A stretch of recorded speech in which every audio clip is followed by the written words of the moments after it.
ঢাকা বিশ্বের অন্যতম ঘনবসতিপূর্ণ শহর। দীর্ঘদিন ধরে তীব্র যানজটের সমস্যায় জর্জরিত এই শহর। এই মহানগরীর প্রায় ৩ কোটি জনসংখ্যা এবং অপর্যাপ্ত সড়ক অবকাঠামো এই সংকটকে আরও বাড়িয়ে তুলেছে। গবেষণায় দেখা গেছে, একটি আদর্শ মেট্রোপলিটন শহরে সড়কের ঘনত্ব ২০ থেকে ২৫% হওয়া উচিত। সেখানে ঢাকায় এই অনুপাত মাত্র ৯.০১%। এর ফলস্বরূপ যানজটের কারণে প্রতি বছর প্রায় ৫৩,০০০ কোটি টাকা, প্রায় ৭.০৫ বিলিয়ন মার্কিন ডলার আর্থিক ক্ষতি হচ্ছে, যা দেশের সামগ্রিক অর্থনৈতিক প্রবৃদ্ধিকে বাধাগ্রস্ত করছে। এই সংকট থেকে উত্তরণের জন্য বেশ কিছু মেগা প্রকল্পের কাজ চলছে, যার মধ্যে ঢাকার আশপাশের একটি বৃত্তাকার সড়ক নেটওয়ার্ক তৈরি করা অন্যতম গুরুত্বপূর্ণ কৌশল। এই কৌশলগত পরিকল্পনার মূল লক্ষ্য হল এক জেলা থেকে অন্য জেলায় যাতায়াতকারী যানবাহনগুলোকে শহরের মূল কেন্দ্র থেকে দূরে সরিয়ে বাইপাস হিসেবে কাজ করা। বিশেষ করে পদ্মা সেতুর মতো মেগা প্রকল্প চালু হওয়ার পর রাজধানীমুখী যানবাহনের চাপ বহু গুণে বৃদ্ধি পেয়েছে, যা শহরের অভ্যন্তরের যানজটকে আরও জটিল করে তুলেছে। এই অতিরিক্ত যানবাহনের চাপ সামলাতে রাজধানীর চারপাশে রিং রোড নির্মাণের প্রয়োজনীয়তা দেখা দিয়েছে। ঢাকার ভেতরে যানবাহনের চাপ কমাতে এবং দ্রুত যোগাযোগ স্থাপনের জন্য গাবতলী থেকে হাজারীবাগ হয়ে পোস্তগোলা পর্যন্ত ৮ লেনের রিং রোড দ্রুত প্রস্তুতির কাজ শুরু হয়েছে। ৮ লেনের রিং রোডের অন্যতম সংযোগস্থল গাবতলী। এই জন্য গাবতলী আমিনবাজার সেতুর নিচ দিয়ে ইউ-টার্ন ব্যবস্থা সহ সুপ্রশস্ত সড়ক প্রস্তুত করা হয়েছে। ভবিষ্যতে ঢাকার চারপাশে নিরবিচ্ছিন্ন সংযোগ তৈরির অংশ হিসেবে আগেই প্রস্তুত করে রাখা হয়েছে এই সেতুটিকে।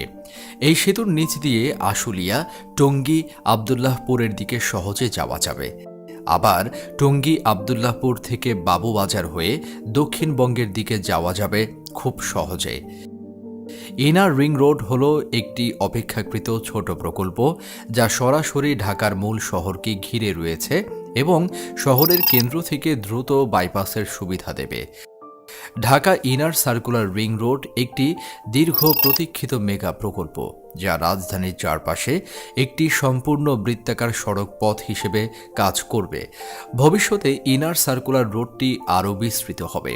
প্রাথমিকভাবে গাবতলী থেকে পোস্তগোলা অংশ পর্যন্ত নির্মাণ কাজ শুরু হবে। সাভারের দিকে যাবার সময় গাবতলী বাস টার্মিনাল পার হয়ে বাবুবাজার অভিমুখে গাবতলী থেকে মোহাম্মদপুর রায়ের বাজার মোড় পার হবার পর মূলত দেখা যাবে এই প্রকল্পের কাজ শুরুর চিত্র। রায়ের বাজার সুইচ গেট থেকে লোহার ব্রিজ পর্যন্ত রাস্তাটি ইনার সার্কুলার রিং রোডের একটি অংশ, যা দক্ষিণ সিটি কর্পোরেশনের একটি বড় প্রকল্প। এই অংশটির রাস্তা ৮ লেনে উন্নীতকরণের কাজ চলছে এবং এটি এই প্রকল্পের প্রথম ধাপ।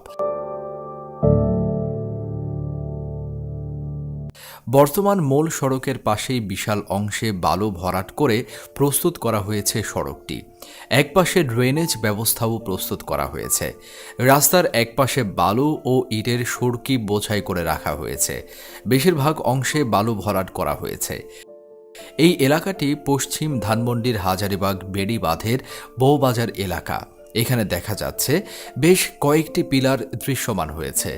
আরও কয়েকটি পিলার ওঠার জন্য রডের গাঁথুনি দেখা যাচ্ছে। এখানে একটি ওভারপাস তৈরি করা হবে। বিশেষ করে সংকীর্ণ রাস্তায় চলাচল ঠিক রাখার জন্য আগেই প্রস্তুত করা হচ্ছে ওভারপাসটি। এই অংশে বিভিন্ন ভারী যন্ত্রসহ কর্মীদের কাজ করতে দেখা গেছে। সড়কটিকে দুই পাশে সার্ভিস লেন সহ জাতীয় মহাসড়কে উন্নীত করা হবে। এই করিডোরটির কাজ শেষ হলে উত্তরাঞ্চল ও দক্ষিণাঞ্চলের মধ্যে যান চলাচল অনেক সহজ হবে। বিদ্যমান সড়কগুলোকে ৪ লেন বা তারও বেশি প্রশস্ত করা হবে, যার উভয় পাশের ধীরগতির যানবাহনের জন্য সার্ভিস লেন থাকবে।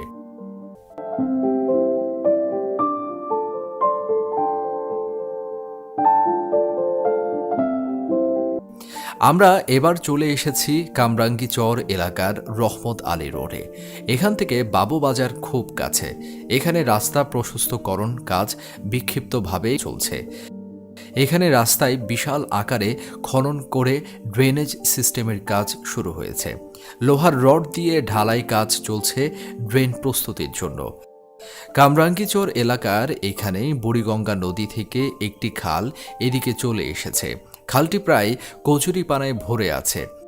খালটির পাশ দিয়ে সড়ক চলে গেছে। এখানে সড়ক প্রশস্ত করার কাজ চলমান রয়েছে। প্রকল্পের আওতায় বুড়িগঙ্গা নদীর উপর দুটি নতুন ৮ লেনের সেতু এবং পোস্তগোলা ব্রিজে অতিরিক্ত ৬ লেন যুক্ত করার পরিকল্পনা রয়েছে। এই সড়কটিতে একাধিক ইন্টারচেঞ্জ, ওভারপাস এবং আন্ডারপাসও নির্মাণ করা হবে। ৮ লেনের সড়ক সম্প্রসারণের এই প্রকল্পটির প্রথম ধাপের সর্বশেষ প্রান্ত লোহার ব্রিজ এলাকায় চলে এসেছে। ব্রিজটি বুড়িগঙ্গা নদীর উপর নির্মিত এবং এর মাধ্যমে কামরাঙ্গীচর থেকে লালবাগ, চকবাজার, আজিমপুরের দিকে যাতায়াত করা যায়। লোহার ব্রিজ পার হবার পর এই শাখা নদীটি বুড়িগঙ্গার মূল চ্যানেলের সঙ্গে যুক্ত হয়েছে। লোহার ব্রিজ বরাবর এই জায়গাটিকে সম্প্রসারণ করা হয়েছে। এখানে কয়েকটি পিলার দেখা যাচ্ছে এবং কিছু পিলার প্রস্তুতির কাজ চলছে। ৮ লেনের ইনার সার্কুলার রিং রোড প্রকল্পের দ্বিতীয় ধাপে লোহার ব্রিজ এলাকা থেকে পোস্তগোলা পর্যন্ত ৭ কিলোমিটার সড়কটিকে সম্প্রসারণ করে এগিয়ে নেওয়া হবে। গাবতলী থেকে হাজারীবাগ হয়ে পোস্তগোলা পর্যন্ত পৌর করিডোরের দৈর্ঘ্য আনুমানিক ১২ কিলোমিটার। এটি সম্পূর্ণ ৮ লেনের সড়ক হিসেবে নির্মিত হবে। এছাড়াও ফুটপাত ও সাইকেল লেন রাখার পরিকল্পনা রয়েছে। গাবতলী বাস টার্মিনাল সংলগ্ন এলাকা, হাজারীবাগ মোড়, নবাবগঞ্জ রোড সংযোগ সহ বেশ কয়েকটি ব্যস্ত মোড়ে যানজট কমাতে ফ্লাইওভার ও আন্ডারপাস থাকবে। রায়ের বাজার স্লুইস গেট থেকে লোহার ব্রিজ পর্যন্ত ৫ কিলোমিটার সড়কটিতে মোট নির্মাণ ব্যয় ৯৭৫ কোটি টাকা ধরা হয়েছে। দক্ষিণবঙ্গের ২১টি জেলার বাস পদ্মা বহুমুখী সেতু হয়ে ঢাকায় এসে উত্তরবঙ্গের জেলাসমূহে যাতায়াত করে।